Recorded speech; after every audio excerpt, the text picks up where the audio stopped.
வணக்கம் மக்களே, எல்லோருக்கும் வணக்கம். ஃபர்ஸ்ட் மணி மாஸ்டர் அவர்களுக்கு அட்வான்ஸ் ஹாப்பி பர்த்டே வாழ்த்துக்கள். இன்னும் ஒரு மணி நேரம் தான் இருக்கு. ஸோ மே 31 மணி அவர்களுடைய பிறந்த நாள். ஸோ அதற்கு நிறைய வேலைகள் ஒரு கிழமைக்கு முதல்ல இருந்து மணி அவர்களுடைய ரசிகர்கள் பண்ணி கொண்டிருக்காங்க. சோசியல் மீடியாவில் எடிட்டிங் பண்ணுறது அது எல்லாம் தவிர்த்து வெளியில நேரில் பல உதவிகளை அந்த மே 31 அன்னைக்கு பண்ண எல்லாமே பண்ணிட்டானுங்க. ஸோ இன்று இரவே பல சம்பவங்கள் சோசியல் மீடியாவில் தெரிக்கும். ஸோ அதை பற்றி அப்டேட். ஸோ மணி மாஸ்டர் அவர்களுக்கு இனிய பிறந்தநாள் வாழ்த்துக்கள் நம்ம டனிஸ் வியூ, டனிஸ் டாக், டனிஸ் வாய்ஸ் சகோதர சகோதரிகள் சார்பாக தெரிவித்துக் கொள்கின்றோம். சரிங்களா? மென்மேலும் இன்னும் உயரத்தில் போக வாழ்த்துக்கள். ஸோ இந்த வீடியோவில் மணி அவர்களுடைய பிறந்தநாள், அப்புறம் ரவீனா அவர்களுடைய வளர்ச்சி, முக்கியமா மணி அண்ட் ரவீனா அவர்களுடைய ரசிகர்கள் கேட்கின்ற கேள்விக்கு பதில். அடுத்தது பாத்தீங்க அப்படின்னா சாலின் அவர்கள், சாலின் சோயா குக்கு வித் கோமாளி சீசன் 5 யாருடைய வாழ்க்கையை மாத்துதோ இல்லையோ, கண்டிப்பா ஷாலின் அவர்களை ஒரு ட்ரெண்டிங்ல கொண்டு வந்து விட்டுட்டு. சரிங்களா?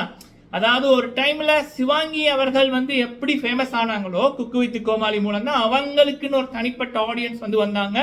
அவங்கள ரசிக்கிறதுக்கு ஒரு கூட்டம் ஒன்று வந்துச்சு. சரிங்களா? அதை நான் பார்க்கக்குள்ள அதை விட அதிகமா இப்ப ஸ்டாலின் அவர்களுக்கு குக்கு வித் கோமாளி இன்னும் 2 மாசம் கூட ஆரம்பித்து இன்னும் 2 மாசம் கூட ஆகல. பட் அதுக்குள்ள ஸ்டாலின் அவர்களுடைய அந்த அவங்களோட பேசுற விதம், அவங்களுடைய எக்ஸ்பிரஷன், அதுக்குன்னு அதை ரசிக்க ஒரு கூட்டம் வந்திருக்கு. ஆர்மி பேச்செல்லாம் கிரியேட் பண்ணியிருக்காங்க. ஸோ அந்த அளவுக்கு ஸ்டாலின் அவர்களுடைய வளர்ச்சி குக்கு வித் கோமாளி மூலம் வேற லெவலில் போயிருக்கு. அதுக்கு இன்னொரு உதாரணம், விஜய் டிவியில் இப்போ அவங்களோட முகம் வராத ஷோவே இல்லை. எந்த ஷோவை ஆரம்பித்தாலும் ஓகே ஸ்டாலின் இருக்காங்க அப்படின்ற அளவுக்கு. ஒருத்தரை சும்மா போட மாட்டாங்க ஷோவில். அவங்கள ரசிக்க ஒரு கூட்டம் இருந்தால் தான் மேம் சார் வாங்க உங்களோட முகத்தை காமிச்சிட்டு போங்க அப்படின்ற மாதிரி சொல்லுவாங்க. ஸோ இதுவே ஸ்டாலின் அவருடைய வளர்ச்சிக்கு ஒரு சிறந்த உதாரணம். அடுத்து பிக் பாஸ் 8 தமிழ். ஓகே சரி, அப்படி இருக்கீங்களோ அவங்க அதிரடியாக சொன்ன ஒரு விடயம் ஒன்று என்ன அப்படின்றதையும் இந்த வீடியோவில் பார்க்கலாம். ஃபுல்லாக பாருங்க, லைக் பண்ணுங்க. ஃபர்ஸ்ட் டைம் வந்திருக்கீங்க அப்படின்னா மறக்காம சப்ஸ்கிரைப் பண்ணுங்க. உங்களுடைய கருத்துக்களை தவறாம சொல்லுங்க. ஓகே, ஃபர்ஸ்ட் மணி மாஸ்டர் அவர்கள் பிக் பாஸுக்கு அப்புறம் தான் உண்மையான வாழ்க்கை. பிக் பாஸ்ல 100 நாள் நம்ம போடுகின்ற ஒரு அத்திவாரம் வீடு கட்டுறதுக்கு அது ஸ்ட்ராங்காக போட்டுருக்கணும். அப்போதான் வெளியில வாழ்க்கை நல்லா இருக்கும். சரிங்களா? அதாவது கலப்படம் இல்லாமல் ஒரு அத்திவாரம் போட்டால் தான் அந்த வீடு நிலைத்து நிற்கும். சரிங்களா? யாரு நடிக்காம உண்மையா இருக்காங்களோ அவங்களுக்கு தான் வெளியில வந்தாலும் வரவேற்புகள் கிடைக்கும். அது மணி மாஸ்டர் அவர்களுக்கு வேற லெவல்ல கிடைத்து கொண்டிருக்கு. அப்படி இருக்கக்குள்ள அவருடைய பிறந்த நாள், அவரை கொண்டாட வழக்கமாவே ஒரு கூட்டம் இருக்கு. அது பிக் பாஸுக்குள்ள போனதுக்கு அப்புறம், அவர் வெளியில வந்ததுக்கு அப்புறம் அந்த கூட்டம் டபுள் ரிபிளா மாறி இருக்கு. சரிங்களா? ஸோ அப்படி இருக்கக்குள்ள அவரை ரசிக்கிறவர்கள் நிறைய வேலைகள் பண்ணியிருக்கார்கள். ஒவ்வொரு நாளுமே புது புது அப்டேட் வருது. முதியோர் இல்லம், சிறுவர் இல்லம், அங்கே கேக் கட் பண்றது, உணவு கொடுக்கறது, ஆடை வழங்குறது. இப்போ ஒரு அரை மணி தேர்தல்களுக்கு முதல் கூட ஃபேஸ்புக்கில் ஒரு குரூப்ல பேர் டக்குன்னு வரல, வெளியில நின்றுனா ஃபோனில் பார்க்கக்குள்ள அங்கே மணி அவர்களுடைய பிறந்த நாளுக்கு அப்படின்னு இப்போ ரோட்ல இருப்பாங்கல்ல ஹோம்லெஸ் பீப்புள், ஏதோ ஒரு ஊர் ஒன்றுங்க. ஸோ அங்கே இந்த பெட்ஷீட்டு அப்புறம் சில ஷர்ட் அதுகளை கொடுத்து கொண்டிருந்தாங்க மணி அவருடைய பிறந்த நாள் அப்படின்னு. அது மட்டும் இல்லாமல் நாளைக்கு நிறைய சம்பவங்கள் இருக்கு. இப்படி மணி ரசிகர்கள் அமர்க்கலப்படுத்தி கொண்டிருக்காங்க. சோசியல் மீடியா சும்மாவே அவர் ட்ரெண்டிங் தான். நாளைக்கு இன்னும் அதிகமாக இருக்கும். இப்படி ஒரு திருவிழா மாதிரியே இருக்கு. நல்லபடியும் நாளைக்கு அப்டேட் கிடைக்க சொல்லி கொண்டிருக்கேன். அடுத்தது ரவீனா அவர்கள், அவங்களுடைய வளர்ச்சியும், அதாவது எப்பயுமே அவங்க பிஸியா இருக்காங்க. ஒருத்தங்க பிஸியா இருக்கிற பட்சத்துல தான் அவங்களோட வளர்ச்சியை நம்ம பார்க்க முடியும். ரவீனா அவர்கள் எக்கச்சக்கமான ப்ராஜெக்ட், இன்டர்வியூஸ் அப்படின்னு பேக் டு பேக் வர இருக்கு. அவங்களோட படங்களோட ஆல்பங்களோட அப்படின்னு வர இருக்கு. ஸோ அப்படி இருக்கக்குள்ள மணி அவர்கள் அண்ட் ரவீனா அவர்களுடைய ரசிகர்கள் இப்போ நம்ம நேற்று போட்ட வீடியோவில் கூட சகோதரர்கள் சகோதரிகள் கேட்டது என்ன அப்படின்னா, ஸோ மமினா அப்டேட் அப்படி என்ன, இவன் ரவீனா அவர்கள் விஷ் பண்ணுவாங்களா விஷ் பண்ண மாட்டாங்கன்னு சிம்பிள் மக்களை. சரிங்களா? ஒன்னே ஒன்று தான் நான் சொல்றேன். ஃபர்ஸ்ட் அவங்களுக்கு இன்னொரு பேர் வேணும், அவங்களுக்கு இன்னொரு நிலையான ஒரு இது ஒன்று வேணும். அவங்களோட துறையில் அவங்க சாதிக்கணும். இப்போ ஜோதிகா சூர்யா அவங்க கூட 98ல இருந்து அவங்களுக்குள்ள ஒரு ஃப்ரெண்ட்ஷிப் இருந்துச்சு. அப்புறம் அது 2000 to 2004 வரைக்கும் 2 பேருமே தெரியாத மாட்டான், அப்படியா தெரியலையா அப்படின்னுவாங்க. ஃபங்க்ஷனில் கண்டுக்கிட்டாலும் பெருசாக பேச மாட்டாங்க, படம் இருந்தால் நடிச்சுட்டு போய் கொண்டிருப்பாங்க. 2003 எண்டிங்கில் தான் சிவகுமார் சார் அவர்கள் ஏதோ பேசி, அதுக்கப்புறம் சூர்யா அவர்கள் வெளிப்படையாக பேசி ஏதோலாம் நடந்துச்சு, அண்ணாமார் சொல்லுவாங்க. சரிங்களா? சூர்யா ஜோதிகா அவர்கள் அவங்களோட ஒரு சினிமா ஃபேமிலி, அவங்களுக்கே அப்படிதான். ஸோ சினிமாவில் இருப்பவங்களுக்கு இது வழக்கமாக வர்றது சகஜம். சரிங்களா? அப்படி இருக்கக்குள்ள இப்போ நம்ம வந்து மணி அவர்களை ரவீனா அவர்கள் பப்ளிக்காக விஷ் பண்ணணும், மணி அவர்கள் ரவீனாவை பப்ளிக்காக விஷ் பண்ணணும் அப்படின்னு நம்ம வந்து எதிர்பார்க்க முடியாது. ஏன்னா எனக்கு 100% கரெக்டாக நமக்கு பல அட்மிட்ஸ், இப்போ மணி அவர்களுடைய பேச்சை நடத்துகிறவங்களா இருக்கட்டும், ரவீனா அவர்களுடைய பேச்சை நடத்துகிறவங்களா, ஃபேன்ஸ் பேச்சை நடத்துகிறவங்களா இருக்கட்டும், ஏன் இவங்களுக்குள்ள வந்து நேரில் தெரிந்த நபர்களாக இருக்கட்டும், சொன்ன ஒரு உண்மை என்ன அப்படின்னா அவங்க ஃப்ரெண்ட்ஸ் தான்.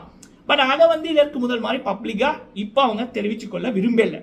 அவங்க வந்து ஆஃப்லைனில் விஷ் பண்ணிக்குவாங்க. சரிங்களா? பட் அதை வந்து வெளிப்படையாக போடுவாங்களா மாட்டாங்களா அப்படின்னு எனக்கு தெரியல. மோஸ்ட்லி ஒரு இப்போதைக்கு பழைய மாதிரி நம்ம வந்து எதிர்பார்க்க வேணாம் அப்படின்றது தான் என்னுடையது. அவங்களுடைய ப்ரொஃபஷனலில், சினிமாவில், டான்ஸில் ஃபோக்கஸ் பண்ணி கொண்டு இருக்காங்க. சரிங்களா? பட் அவங்க இப்போவும் நல்ல நண்பர்களாக தான் இருக்காங்க. சரிங்களா? எதுவுமே மாறல. ஸோ அடுத்தது வந்து பார்த்தீங்க அப்படின்னா ஷாலின் அவர்கள், நான் வந்து குக்கு வித் கோமாளி பெருசாக பார்க்குறது இல்லை. இப்போ வந்து பேசணும், அப்புறம் இந்த குக்கு வித் கோமாளியில் இருக்கிற பல பேர் வந்து பிக் பாஸ் 8 தமிழுக்குள்ள வர சான்சஸ் அதிகம். அதனால் இந்த முறை பார்த்தேன். உண்மையிலே வந்து ஷாலின் அவர்கள் வந்து இப்போ ஒரு டைரக்டருக்கு என்ன முக்கியம் அப்படின்னா, ஒரு நபரை ஒரு படத்தில் போட்டால் அதோட ஃபீட்பேக் எப்படி இருக்கும் அப்படின்றத தெரிஞ்சு தான் போடணும். ஒரு நபருக்கு என்ன வரும், அவரை எப்படி காமிச்சா எப்படி அந்த ஸ்க்ரீன் ப்ரெசன்ஸ் வேறு மாதிரி வரும், அந்த அவுட்புட் எப்படி வரும்னு தெரிஞ்சிருக்கணும். பொதுவாக விஜய் டிவியோட ப்ளஸ்ஸே என்ன அப்படின்னா, ஒரு நபர் ஒரு ஷோவில் போடுறாங்கன்னா இந்த கேரக்டர் இப்படி பண்ணுன்னு முதலே அங்கே எழுதிடுவாங்க. இந்த ஜாதகம் பார்க்குறேன்னுவாங்கல்ல, அங்கே கரெக்டாக பார்க்குறதுக்கான ஜாம்பவான்கள் இருக்காங்க. அதனால தான் விஜய் டிவி ரியாலிட்டி ஷோவில் நம்பர் 1 இருக்குது.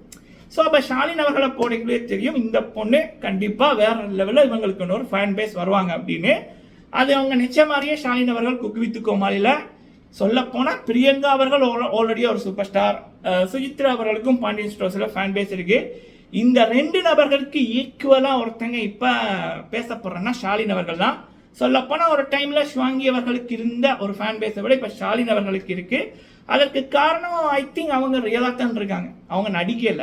ஒருத்தவங்க உண்மையாக இருந்தாலே அவங்கள ரசிக்க ஒரு கூட்டம் வரும்.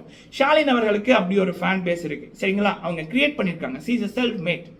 ஸோ அப்படி இருக்கக்குள்ள அவங்க ஒரு கருத்தொன்னு சொல்லியிருந்தாங்க. இப்போ டிடிஎஃப் அவர்கள் வாசன் அவர் வந்து இந்த காரோடைக்குள்ள மொபைல் பேசிக்கிட்டு போனது அப்படின்னு இப்போ ஒரு விடயம் நடக்குது இல்லை.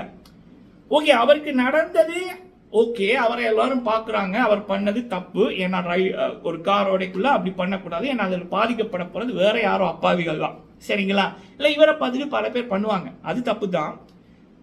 அதுக்கு வந்து அவங்க ஷாலின் அவர்கள் சொன்னது என்ன அப்படின்னா, ஓகே நான் வந்து எப்பயுமே உனக்கு துணையாக இருப்பேன், உன்னோட நல்ல மனசு, நீ ரொம்ப நல்லவன், எல்லாம் நல்லதே நடக்கிறதெல்லாம் நன்மைக்கு அப்படின்னு மாதிரி அவங்க சொல்லியிருந்தாங்க. ஃபர்ஸ்ட் ஷாலின் அவர்களுக்கு பிக் சல்யூட். ஏன்னா நம்மளுடைய உண்மையான நண்பனை நம்ம நல்ல டைமில் தெரிஞ்சிக்க முடியாது. நமக்கு இப்படியான ஏதாவது நடக்கக்கூட நம்ம கூட யார் இருக்காங்க அப்படி என்பது நமக்கு கடவுள் காமிப்பார். ஸோ ஷாலின் அவர்கள் வந்து டிடிஎஃப் அவர்களுக்கு ஒரு நல்ல ஒரு பெஸ்ட் ஃப்ரெண்டு. சரிங்களா?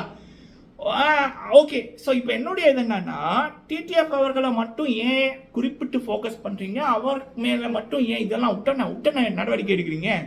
எவ்வளோ பேர் பண்ணி கொண்டிருக்காங்க, நான் லிஸ்ட்டு வச்சுருக்கேன். சரியா? பல செலிபிரிட்டிகளோட மகள்கள் எல்லாம் பண்ணி கொண்டிருக்காங்க, பலபடியாக பண்ணி கொண்டிருக்காங்க. ஆனால் அதை பற்றி கண்டுக்கிறதும் இல்லை, கண்டுக்கிட்டாலும் பெருசாக பண்ணுறதுமே இல்லை.